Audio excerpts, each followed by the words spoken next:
They lied. They hurt you. But what if revenge isn't power but peace is? Ever felt that storm inside you, screaming to react? That's not strength, that's the trap. The most powerful revenge. It's not loud, it's silent, it's sovereign. A world obsessed with clapbacks and quick wins. We're rarely taught the true art of self-mastery. But the Stoics knew it long before it became a trend. The strongest one in the room isn't the one who reacts, it's the one who chooses not to. This video isn't about how to strike back. It's about how to rise above, about how to reclaim your energy and use silence, restraint, and self-respect as the tools of true power. If you've ever been betrayed, hurt, misunderstood, this is for you. Because healing isn't weakness, it's a rebellion. And today, you take your power back. Double quotes, emotions are the first battlefield. Master them, and you've already won half the war. It's easy to think of revenge as a strategy, a clever response, or even a necessary act. But the Stoics, and frankly, anyone who's ever lived through deep betrayal will tell you something different. The first real enemy isn't them. It's not the person who lied, insulted, or hurt you. It's what rises inside of you after they're gone. That storm behind your ribs, the tightness in your jaw, the fire in your gut that screams, do something. That's your emotion calling the shots. And if you're not careful, it will build your next move before you even have time to breathe. I want you to imagine something. You're walking down the street. Someone bumps into you. Hard. No apology. They look at you with disdain and keep walking. Now, you have a choice. Do you react? Do you yell? Run after them? Teach them a lesson? Or do you pause, take one breath, and keep walking knowing that their chaos doesn't belong to you? That pause, my friend, is where freedom lives. The Stoic philosophers called this the space between stimulus and response. Epictetus, who was born a slave and rose to become one of the greatest minds in history, once said, "It's not what happens to you, but how you respond to it that matters." And let's be clear, reaction and response are not the same. Reaction is your amygdala talking, that ancient part of your brain built for survival, not wisdom. It reacts fast. It wants revenge, retaliation, release. It's what makes you send that angry text at 2 a.m. It's what causes road rage, shouting matches, silent treatments, and it always feels powerful in the moment. But later, when your heart slows down, you realize you've handed over your dignity for the illusion of control. A Stoic doesn't do that. A Stoic responds. They wait. They assess. They choose. Because real strength isn't about being unshakable, it's about being anchored. Even when the waves rise. I once had a friend, let's call him Jonathan. Quiet man, thoughtful. He went through a brutal divorce. His ex dragged his name through the dirt, lied in court, even tried to turn their daughter against him. Everyone expected Jonathan to fight dirty, to lash out, to show up at her door and explode. But he didn't. He wrote her no angry emails. He didn't argue on social media. Instead, he journaled. He meditated. He worked with a therapist, and every time he wanted to react, he asked himself, what will this cost me? Not just money, but peace, self-respect, sleep. He told me once, the moment I let her pull me into her storm, I'd become the person she claimed I was. So, he chose peace. Not because he was weak, but because he was strong enough to stop bleeding where it no longer made sense to bleed. That's not passivity. That's sovereignty. The modern world celebrates outrage, clickbait, instant clapbacks, but wisdom whispers. It tells you to slow down, to protect your energy, to pick your battles with surgical precision. Marcus Aurelius, the philosopher, king, faced betrayal, war, political plots, and still, he wrote in his journal, you always own the option of having no opinion. There's never a need to get worked up. Things themselves don't hurt us.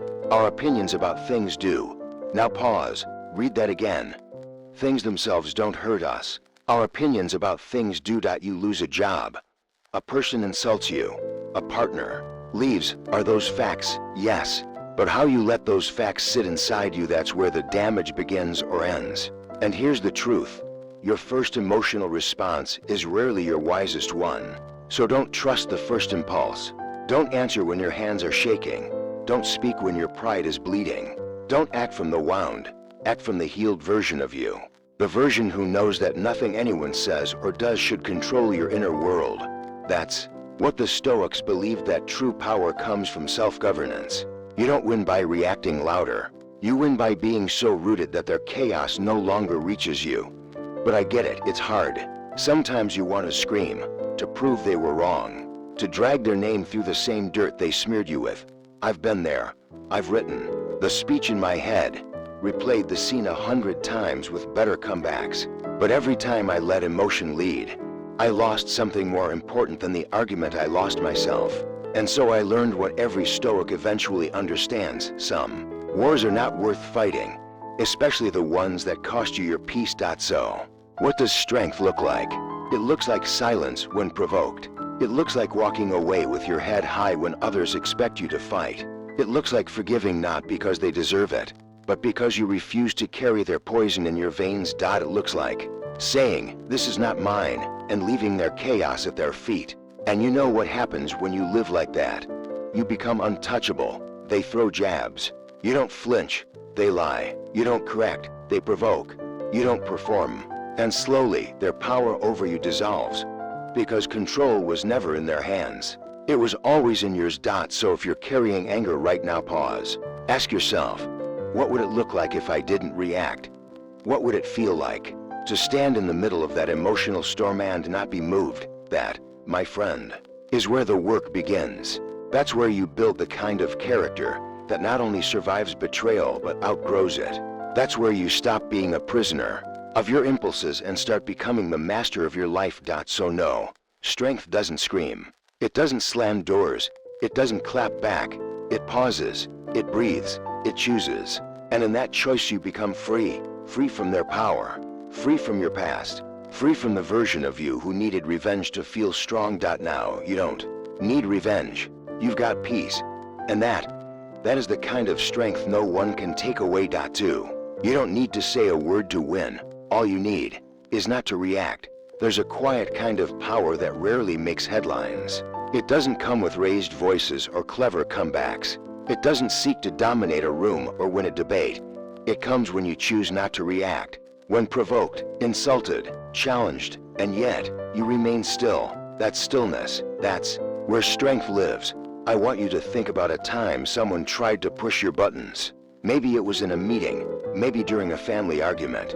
They said something calculated, a sharp comment, wrapped in sarcasm, just to see if you'd break. And for a moment, your chest tightened, your thoughts raced, your ego wanted to speak. But instead, you stayed calm, and in that moment, without lifting a finger or raising your voice, you flipped the entire dynamic. Because now they're left with nothing to work with, no reaction, no energy to feed on. Their words hang in the air, unanswered, and suddenly, it's not about what they said anymore. It's about your silence. This isn't weakness. It's not avoidance. It's a high form of discipline. The Stoics understood this deeply. Marcus Aurelius, who ruled an empire while writing reflections to himself about restraint and self-governance, said, "The best revenge is to be unlike him who did the wrong." That means don't mirror the chaos, don't echo the insult. Don't let someone else's lack of control strip you of yours. Because here's the truth, when you react, you hand them the steering wheel to your emotional state. And no matter how justified your response may feel in the moment, once you're being pulled by your emotions, you're not the one choosing anymore. Epictetus, another Stoic, said it even more clearly. Any person capable of angering you becomes your master. That line cuts deep, doesn't it? But it's also freeing, because it reminds us we can take the power back, not by overpowering others, but by staying anchored when they try to pull us under. You've probably seen this dynamic before in relationships, romantic or otherwise. Someone pokes, they provoke, they want a reaction. Why? Because reaction is control. If they can get you to shout, cry, justify, explain, they own your attention. They become the center of your focus. But when you don't respond, when you simply observe, breathe, and remain unmoved, the energy dies there. They have nothing left to feed on. That's why silence, chosen silence, is not passive. It's an active form of self-respect. It says, you don't get to decide how I feel today. You don't get to enter my peace with your chaos. It's not about suppressing your feelings. It's about understanding that not every feeling deserves an audience. I knew a man once, let's call him Robert, who taught this to me without saying a word. He was in his late 60s, retired Navy, had seen war, grief, betrayal, things most of us only hear about in stories. But he had this presence, this calm that filled a room. One day, someone at a dinner party, younger, brash, made a jab at him, questioning his beliefs, his choices, even his past. Everyone held their breath. Robert just smiled, took a sip of his tea, and said nothing. Later, I asked him why he didn't respond. He looked at me and said, "Because I don't argue with people who want a reaction more than a conversation." That stuck with me. You see, not reacting isn't about being better than someone. It's about choosing what deserves your energy and what doesn't. It's about asking yourself, if I respond to this, will it bring me peace or just prolong the noise? More often than not, the answer is clear. Now, let me be honest, mastering this kind of control isn't easy. It takes practice. You'll slip up. You'll find yourself halfway through a heated text before remembering this truth. That's okay. Growth isn't perfection. It's awareness.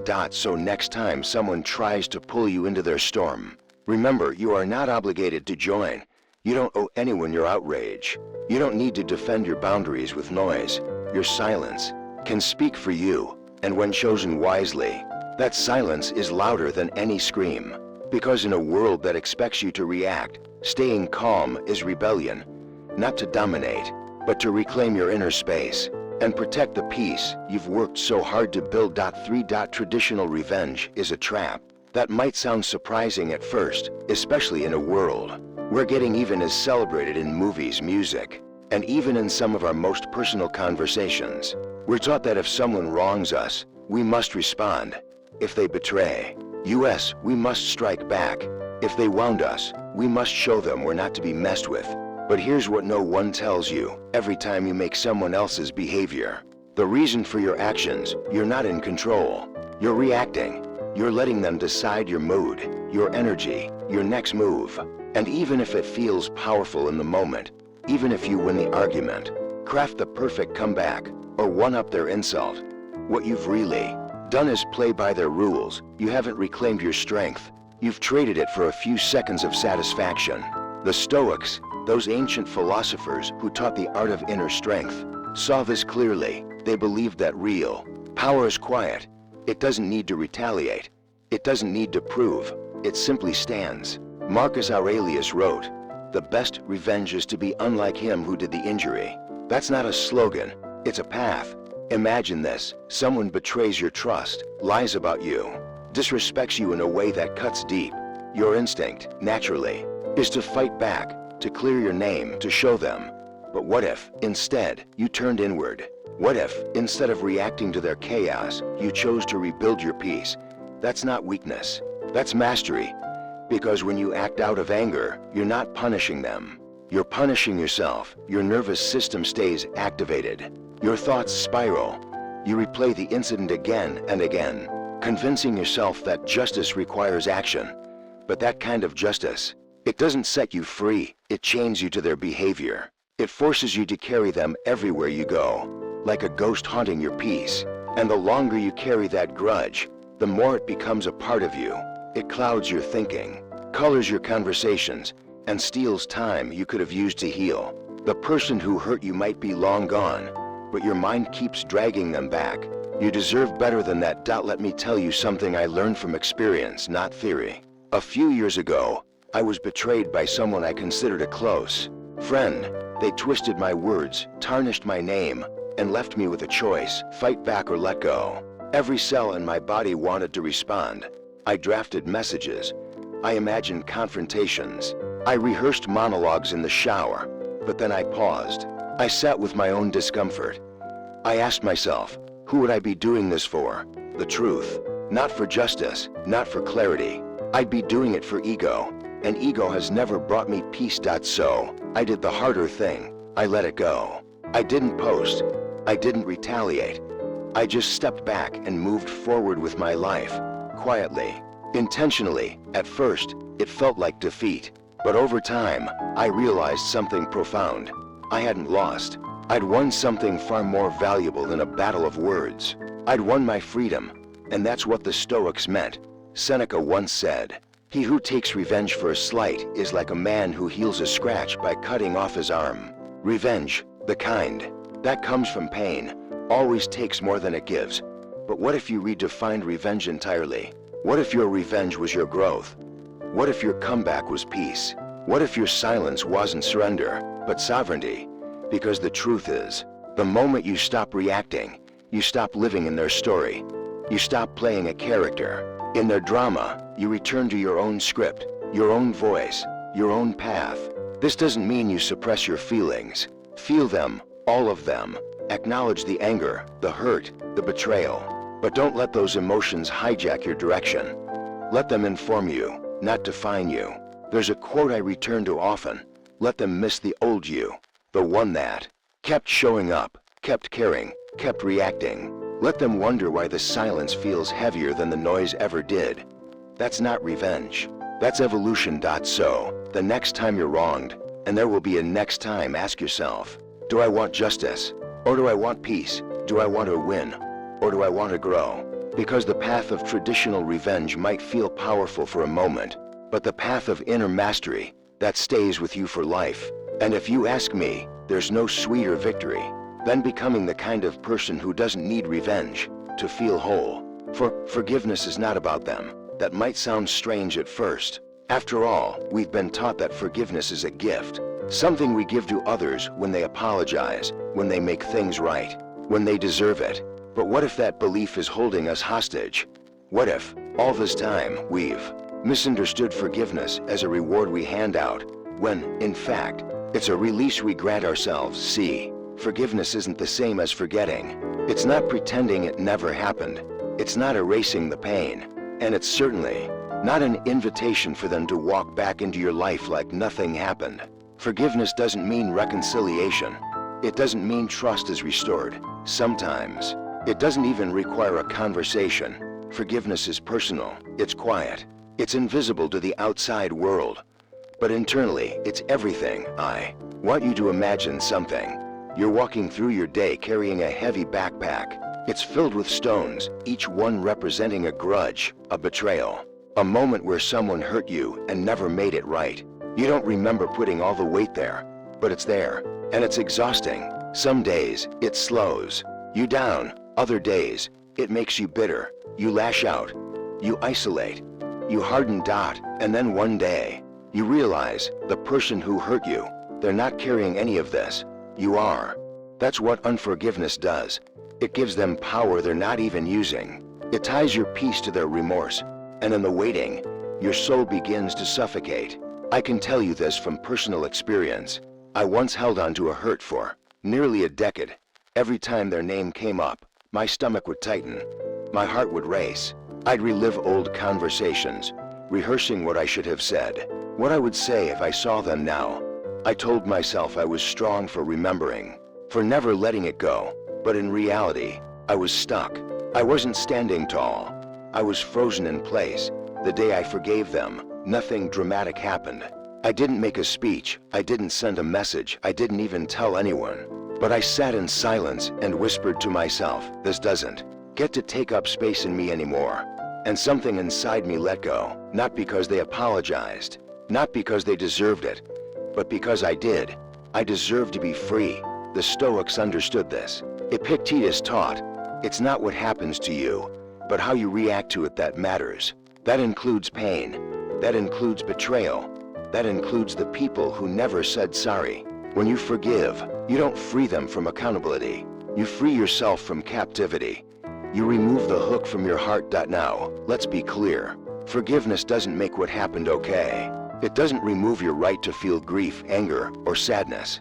But it does remove your need to carry those emotions endlessly. It says, I acknowledge the wound, but I won't let it own me. Some people think forgiveness is weakness, that it means letting people get away with what they've done. But that's not true. Forgiveness isn't weakness, it's strength. It takes far more courage to release resentment than to rehearse revenge. It takes far more power to lay down the burden than to keep dragging it just to prove a point. And here's the deeper truth.